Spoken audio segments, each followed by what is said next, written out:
With the holiday in effect, you're more than likely going to see some motorists out there, motorcycles especially, hitting the road. Well, it's no surprise here, motorcycle injuries and fatalities, they're actually a huge problem on our valley roadways. One organization, they're working hard to right that turn of events. That's right, and here with more is Billy Big Daddy Saucedo, president and pastor of Armor for God Motorcycle Ministry. Good morning to you, Big Daddy. Good morning. And who's That's this how you're little known one in here? the community, right? Yes, yes, absolutely. This is my riding buddy, my road dog. His name is Little Dude. Little dude. Where does he ride on the bike? Does he have a side caboose thing? No, actually, he rides right up here with me. I have a special-made halter harness that goes up here on my chest. You have a he's baby very Bjorn. secure.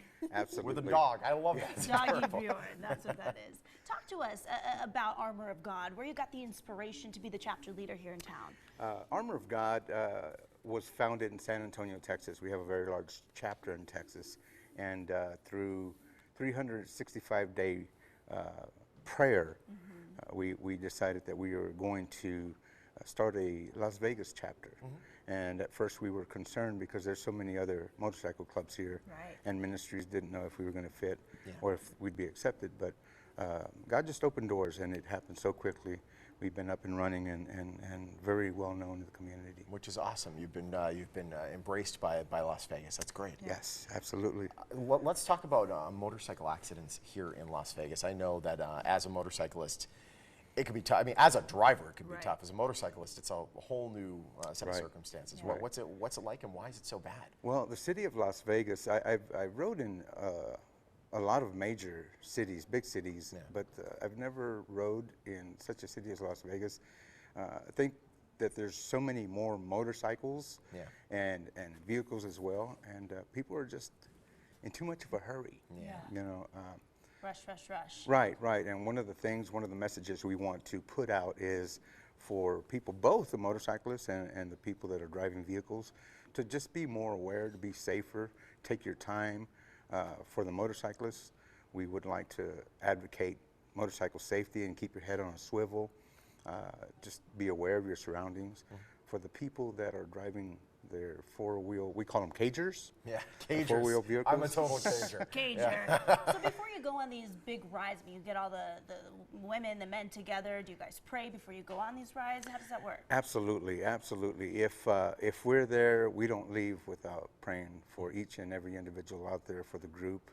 And there's several ministries in town. We're just one of several ministries, but we are involved in many different facets of the motorcycle world. We pray for those in the hospital or fallen bikers. We've also done some funerals, more than I'm comfortable doing. And we just want to be able to curb that. And we have a photo of a fallen biker. We're going to pop it up on the screen right now.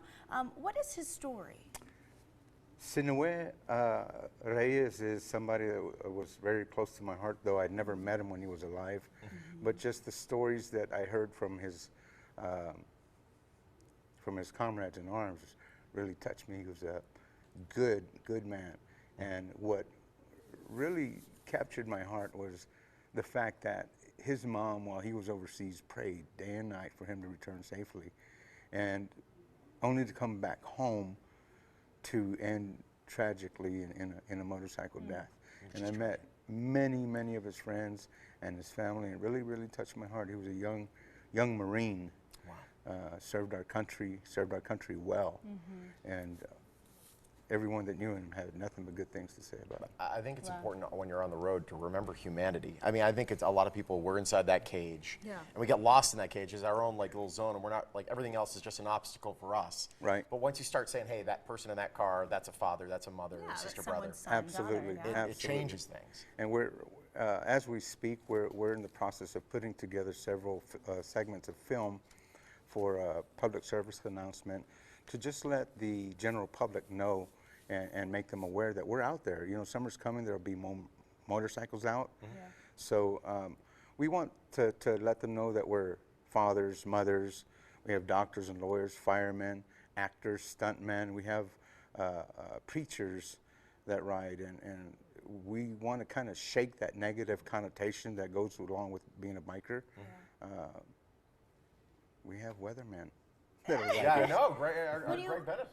That's awesome when you marry the two. You don't hear about that often. Can you talk to us about some of the other bikers that you guys have? How many do you have? Absolutely. in There are Armor of God? 37 major motorcycle clubs in Las Vegas. And what I do want to push here is that the majority of these bikers are United States veterans, people that have seen battle.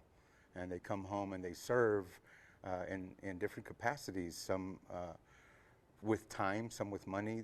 Most of them given to nonprofit groups, St. Jude's. There's a lot of different organizations that they help homeless vets, which is an oxymoron. That should never exist. We should never have a homeless vet. Of course. But many bikers in our area in Las Vegas give in time, money, a lot of different ways to those things. Well, it's very important work that you're doing, and we're glad we could have you here today you. and talk about it. Thanks, buddy. Thank you. These goggles are cool. It's pretty awesome. For more about Armor of God Motorcycle Ministry, give them a call at the number on your screen or check them out on Facebook. Let's make it a safe holiday for everyone.